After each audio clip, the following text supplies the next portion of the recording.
Muy buenos días. Se cuenta que un comerciante fue ante un príncipe a ofrecerle 2 caballos muy hermosos. Los 2 eran jóvenes, robustos, así, con una espectacular fisonomía. Sin embargo, el uno valía el doble que el otro. Y entonces el príncipe quiso hacer un reto a sus subordinados y les dijo, bueno, el que me diga por qué el uno vale el doble, yo le voy a regalar los 2 caballos. Oye, todos ahí estaban, mejor dicho, comparando los caballos. Y físicamente no tenían nada diferente, todos eran iguales, los 2 hermosos, los 2 muy campeones. Y después de tanto probarlos dijeron, pero no hay ninguna diferencia. Entonces decidieron cabalgar en ellos para mirar cómo andaban, y los 2 hacían exactamente lo mismo. Y entonces ya rendidos dijeron, no sabemos por qué el uno vale el doble que el otro. Y el príncipe les dijo, ustedes vieron solamente lo estético de los caballos. Vieron su funcionamiento, pero no se dieron cuenta que cuando estaban cabalgando, uno de los caballos botaba mucho más polvo que el otro. El otro sencillamente cumplía, era obediente sin levantar tanto polvo. Y eso lo hace especial, y eso lo hace diferente. Estamos en una sociedad que levanta mucho polvo, nos encanta levantar polvo. O sea, nos encanta llamar la atención. Nos encanta hacer las cosas para lograr el reconocimiento. Y eso lo traemos desde niños, ¿no? Siempre que estamos de niños queremos ganar el reconocimiento de nuestros papás, que nos vean. Y siempre es mamá, mírenme. Como el niño probando una bicicleta que decía, oh mamá, míreme sin una mano. Después dijo, mamá, míreme sin las 2 manos. Después, mamá, míreme sin un pie. Después, mamá, míreme sin los 2 pies. Mamá, míreme sin dientes. Ok, generalmente siempre estamos buscando llamar la atención. Después, cuando vamos creciendo, queremos llamar la atención de nuestros amigos. Después queremos llamar la atención de esa chica que nos gusta. Después queremos llamar la atención de una empresa para que nos contrate. Después queremos llamar la atención, si somos empresarios, de nuestros clientes. Y así todo el tiempo estamos buscando llamar la atención. Tenemos siempre la tentación de buscar ser admirados, ser reconocidos. Ahora, no hay problema con que la gente nos aplauda si hicimos algo bueno. El tema es cuando vivimos para eso, vivimos para el aplauso, vivimos para los likes, vivimos para que la gente nos reconozca. Y yo creo que esa es una de las tentaciones más grandes que podemos enfrentar. Y por eso, en este proceso que estamos mirando sobre la cuarentena de Jesús, queremos que miremos esa segunda tentación. Y está ahí en Mateo capítulo 4, versículos 5 al 7. Y dice, entonces el diablo le llevó a la santa ciudad y le puso sobre el pináculo del templo. Y le dijo, si eres hijo de Dios, échate abajo, porque escrito está, a sus ángeles mandará acerca de ti, y en sus manos te sostendrán, para que no tropieces con tu pie en piedra. Jesús le dijo, escrito está también, no tentarás al Señor tu Dios. Ahora, en esta tentación vamos a tener en cuenta algunos detalles. El primero es el lugar. Recuerden, la primera tentación, el escenario era el desierto. El escenario era su debilidad. Aquí el escenario es diferente. Mire lo que dice la palabra de Dios. Dice que lo llevó a la santa ciudad. ¡Wow! Mire cómo describe a Jerusalén, ¿no? Porque ni siquiera le dice Jerusalén, le dice lo llevó a la santa ciudad. Claro. Para todo judío, Jerusalén, por favor, es su orgullo, Jerusalén es su admiración, Jerusalén es su sueño. Y para ellos era, por así decirlo, la ciudad importante por el cual ellos vivían, por el cual ellos siempre soñaban estar ahí, aún hasta el día de hoy. Siempre Jerusalén ha sido para los judíos su lugar favorito, su lugar que llaman la Tierra Santa, ¿no? Y a veces nosotros también caemos en eso, ¿no? Más de una vez me han dicho, pastor, ¿quiere ir a la Tierra Santa? Y yo digo, bueno, yo ya estoy en el lugar donde Dios está, ese lugar es santo. Así como el Señor le dijo a Moisés, el lugar donde estás, tierra santa es. ¿Por qué? Porque la presencia de Dios está ahí. Siempre hemos idolatrizado esos lugares diciendo, oye, qué maravilloso. Y claro, son geniales porque son históricos, porque ahí estuvo el Señor. Pero mire cómo describe la santa ciudad, pero no solamente la santa ciudad, dice, y le puso sobre el pináculo del templo. Oye, si Jerusalén era importante, el templo era lo más importante. Recuerden que del tabernáculo la ciudad se construía alrededor del templo. El templo era lo más importante. Miren, el tabernáculo, recuerde que hacían los campamentos alrededor de ese tabernáculo del Señor. Y después que está el templo, claro, el templo era el lugar central, era el lugar donde estaba toda la adoración, era donde estaban todas las miradas. Recuerdan a Daniel, aun cuando estaba exiliado, él oraba con dirección al templo. El tema es que el templo no había, lo habían destruido, pero seguía ahí el recuerdo, ahí estaba un templo. Y por eso ellos siempre estaban pensando en ese lugar santo que para ellos era orgulloso. Era el lugar más importante de todo Jerusalén, era el templo. Ahora, el templo también era el edificio más alto. Y te imaginas el pináculo. El pináculo entonces estaba sobre todo el lugar donde se centraba la atención de todo el pueblo de Israel. Ahora, ¿qué pasa si Jesús hace eso? ¿Qué pasa si Jesús se pone sobre el pináculo, si se tira de ahí y ve cómo los ángeles lo sostienen? Jesús ganaría toda la fama, todo el reconocimiento. Uy, hablarían de él. Ya se volvería famoso nada más iniciando. Y claro, Satanás le está tentando, vuélvete famoso, oye, busca todas las redes, busca todos los likes, haz algo extraordinario para que la gente empiece a seguirte, para que la gente empiece a buscarte por las redes y te vuelvas viral de la noche a la mañana. Ahora, ¿qué es lo que uno encuentra en contraste con el Espíritu Santo? Recuerden, cuando uno mira el versículo número 1 de ese capítulo 4, dice que el Espíritu llevó a Jesús ¿a dónde? Al desierto. Entonces el Espíritu lo lleva al desierto y qué interesante que Satanás lo lleva ¿a dónde? Al pináculo del templo. Entonces lo que podemos aquí aprender es que no siempre ascender significa la voluntad de Dios. A veces Dios nos invita a descender. Sí, yo sé, todos quisiéramos tener así las mega iglesias, las cosas grandes, pomposas, salir en televisión y todas, tantas cosas. Pero a veces el Espíritu Santo nos lleva a estar ahí en casa, a buscar la presencia de Dios, a tener esos espacios ahora íntimos donde tu fe se va a ver ahí confrontada, donde tienes que vivir esa misma espiritualidad del templo, pero ahora en tu casa, donde ya no adoramos un templo. Porque claro, a veces nosotros nos habíamos como los judíos idolatrizado los templos y creíamos que si no tenemos el templo, entonces no hay adoración, no hay alabanza, no hay búsqueda de Dios, no hay presencia de Dios, no hay sanidad, no hay milagros. Por Dios, ¿quién dijo que Dios necesita un templo para hacer milagros? ¿Quién dijo que Dios necesita un escenario con luces, con un montón de cosas pirotécnicas para manifestar su gloria? Dios puede hacerlo ahí en tu casa. Pero a veces nosotros estamos como los judíos también, añorando el templo, diciendo, ¿cuándo regresaremos al templo? ¿Cuándo tendremos nuestro templo propio? Mire, tal vez ese era mi pensamiento hace algunos años. Y como la mayoría de pastores siempre quisimos tener la sede más grande. Sin embargo, eso no es lo importante, porque a veces idolatrizamos las cosas. Mire, si tú miras en la historia, el Señor, aunque sí era su ciudad, fue el lugar que Dios escogió, Israel fue destruida muchas veces. Y el templo también fue muchas veces destruido. Es más, Jesús le dice, en su tiempo le dice a la gente que le decía, oh Señor, ¿no ves este templo tan maravilloso, tan majestuoso? Y les dice, dejen de admirarlo, porque les cuento que no quedará piedra sobre piedra. Porque en poco tiempo este templo será destruido. Y eso pasó años más adelante. Pero a veces nosotros idolatrizamos las cosas. Creemos que somos espirituales porque vamos a la iglesia más grande, o donde está el pastor más famoso, o donde está el pastor lleno de unción, y allá experimentamos una vida espiritual increíble. Déjame decirte algo. Tal vez el Señor ha permitido que esos templos humanos sean destruidos para que el verdadero templo, el templo del Espíritu Santo, donde quiera habitar, que es aquí en nosotros, ocupe su lugar. Sin embargo, si hay algo que detiene la obra de Dios, somos nosotros. Porque, claro, es fácil construir un templo físico. Tal vez el reto más grande y lo más difícil es construir un templo espiritual. Es que nuestro cuerpo, es que nuestra vida sea templo del Espíritu Santo. ¿Por qué? Porque cuando viene el Espíritu Santo se encuentra con una persona orgullosa. Y es nuestro orgullo que es lo que impide. Dice la Biblia que Dios resiste a los soberbios, pero da gracia a los humildes. Y entonces el enemigo siempre va a querer que nosotros cultivemos el orgullo, porque al cultivar el orgullo no hay cabida para la presencia de Dios y la manifestación de la gloria de Dios en nuestras vidas. Ahora, ¿cuál es el problema del orgullo? Que el orgullo jamás se satisface, que el orgullo siempre va a querer más, que el orgullo siempre va a querer que te vuelvas tú el centro de atención. Es como la adicción, la fama empieza a ser algo adictivo a tu vida y sientes que si no la tienes entonces te sientes mal, y una vez que la tienes entonces quieres más y eso al final te está consumiendo. ¿Cuántas personas no hacen lo que sea por ser famosos? Están de moda las redes sociales, pero hay unas nuevas redes sociales y la idea de esas redes sociales es que seas viral. Una de las nuevas es TikTok. Y es buscar videos haciendo cosas de pronto a veces hasta ridículas. Pero lo importante no es lo ridículo. Lo importante es ganar visualizaciones. Oye, tiene tantas reproducciones. Oye, mire cómo se volvió famoso de la noche a la mañana.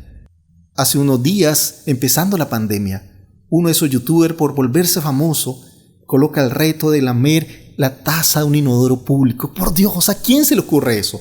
Eso raya con el sentido lógico, pero lo hizo simplemente por llamar la atención, simplemente por salir en televisión. ¿Y qué le costó eso? Prácticamente la vida. Días después lo vemos en el hospital. Pero a veces nosotros no entendemos que hoy la gente por la fama hace lo que sea. Mire, pasó en estos días que en Colombia cuando dijeron un día sin IVA.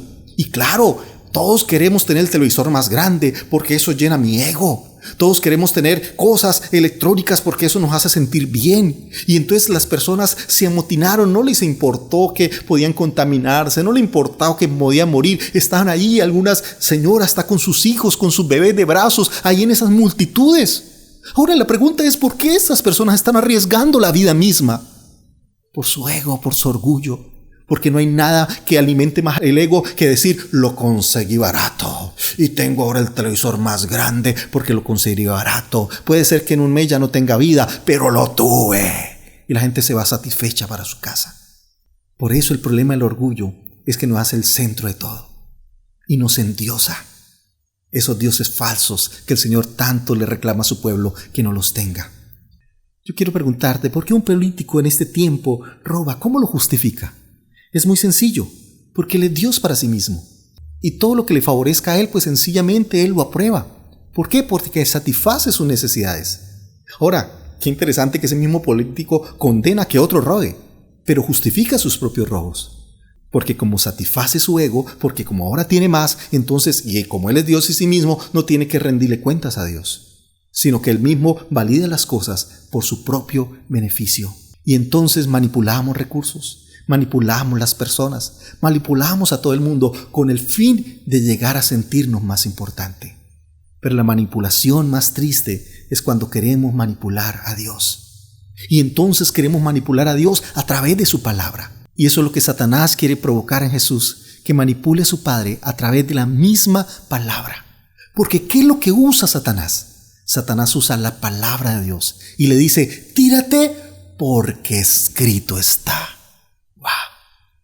Ahora, qué interesante que ese texto que Satanás cita es el que en estos tiempos se ha citado muchísimo.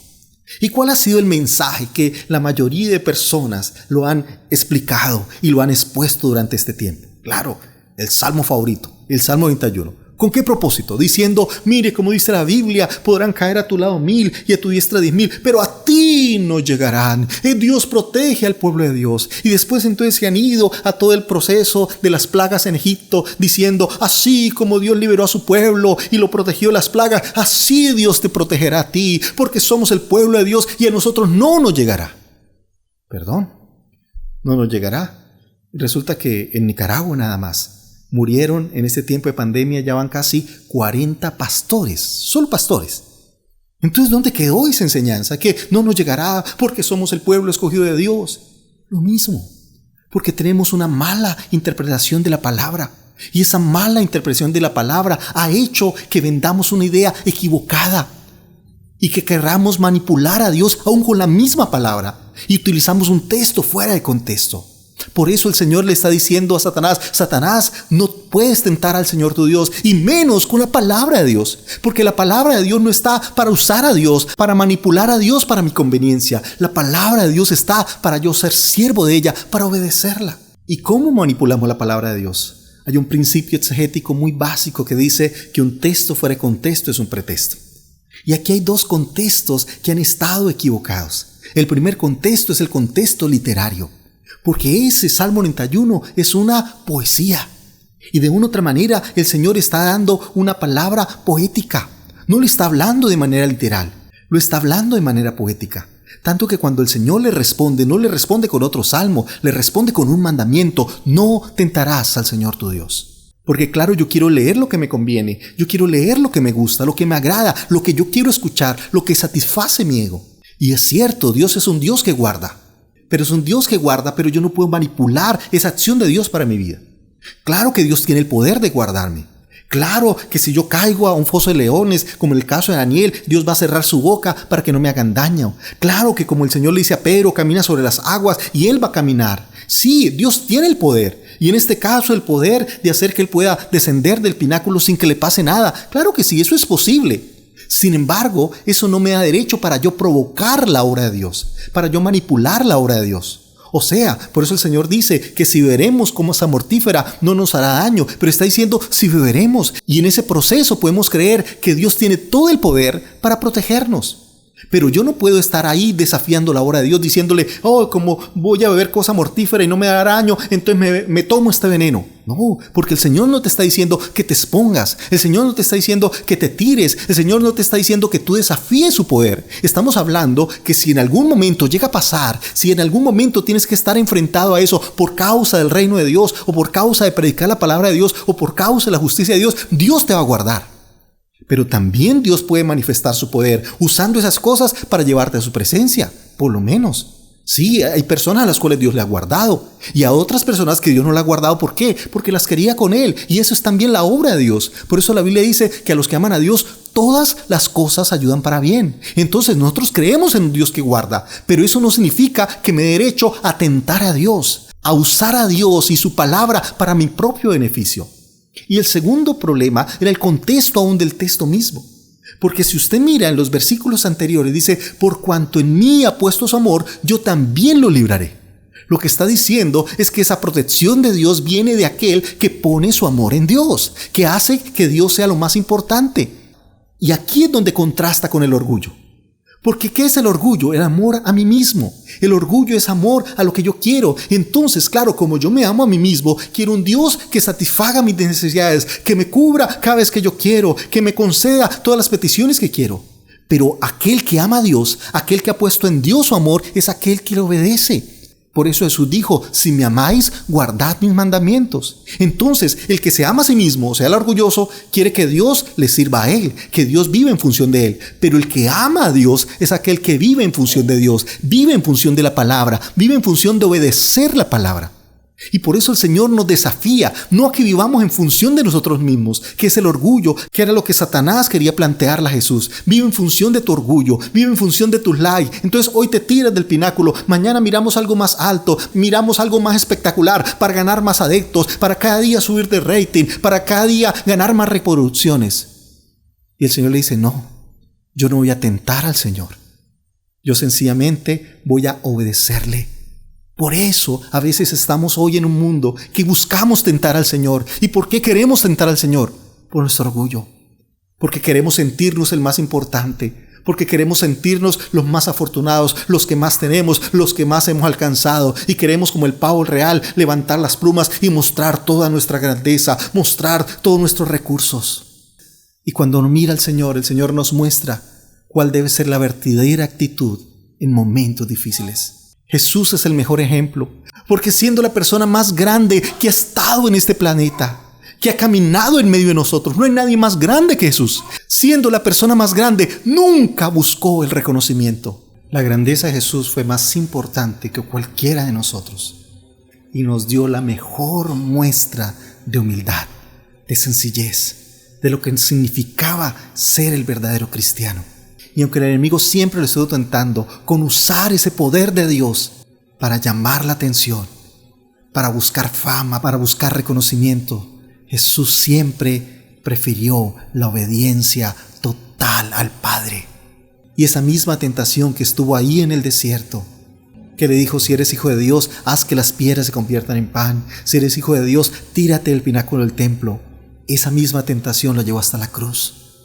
Porque aún en la cruz le decían, si eres hijo de Dios, bájate, demuéstranos tu poder, saca a relucir tu gloria, tus poderes, tus milagros.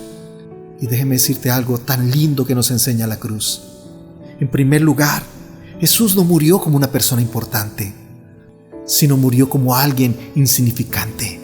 Es más, colgado en la cruz al lado de unos ladrones.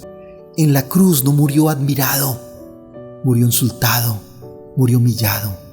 Jesús no murió en la cruz como alguien grande, importante, fuerte, poderoso. Murió siendo débil, entregando su vida por nosotros. Jesús llevó en la cruz esa lucha por sentirnos más importante. Jesús llevó nuestros pecados y nos recuerda que todas esas cosas, la fama, las riquezas, todas son sencillamente añadiduras. Que lo más importante es buscar el reino de Dios, es buscar la justicia de Dios, es buscar la voluntad de Dios para nuestra vida. No hay éxito más grande en este mundo que hacer la voluntad de Dios. No hay logro más importante que rendirnos a sus pies en total obediencia, en total adoración. Sí, el Señor ha permitido que nuestros templos se cierren para que no idolatricemos los edificios. Sí, ya no hay conciertos. Sí, ya no hay eventos de alabanza maravillosos. Y ahora eres tú y Dios, que es lo más importante. A veces hemos idolatrado también los cultos y hemos creído que si no hay culto, no hay gloria, no hay presencia. Y yo puedo decirte algo, mis mejores tiempos con Dios no han sido en un templo ni en un culto.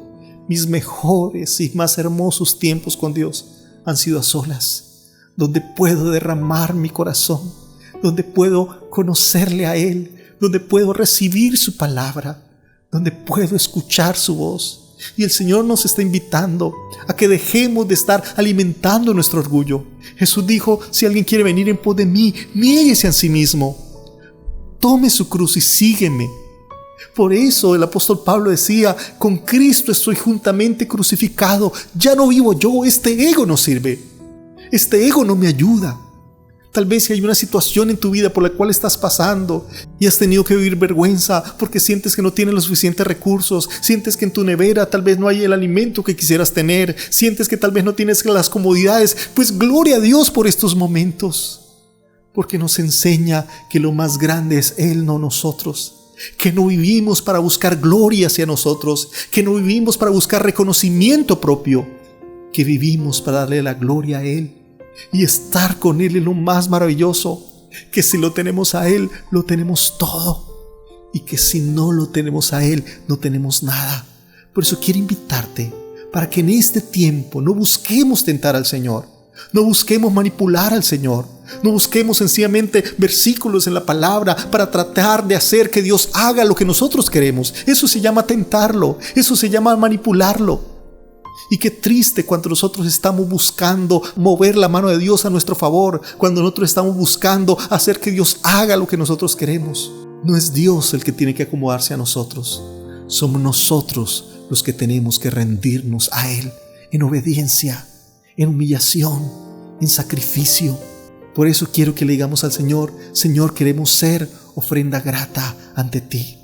Queremos, Señor, como dice tu palabra, vivir una vida para agradarte a ti, en sacrificio vivo, santo y agradable a ti. Que no busquemos una vida cristiana en la cual Dios tenga que rendirse a mis caprichos y a mis deseos, sino una vida cristiana en la cual nosotros pongamos nuestra vida en sacrificio, en obediencia, en adoración para Él. Cierra tus ojos, Señor. Perdónanos por nuestro orgullo. Perdónanos por estar levantando polvo como este caballo que tal vez quería llamar la atención. Ayúdanos, Señor, a ser como tú. Ayúdanos a buscar tu voluntad. Ayúdanos, Señor, a poder rendirnos ante ti. Ayúdanos a entregarnos como sacrificio vivo, santo y agradable a ti. Ayúdanos a entender, Señor, que no vivimos, Señor, para que tú nos agrades, para que tú te rindas a nuestros caprichos y deseos. Que vivimos, Señor, para que nuestra vida sea una ofrenda grata. Que cuando nos mires puedas decir, Señor, como le dijiste a tu Hijo, este es mi Hijo amado, en el cual tengo toda mi complacencia. Señor, queremos que tú nos veas a nosotros y nos mires con agrado. Que vivamos para ti, Señor. Que vivamos para servirte, que vivamos para adorarte, Señor.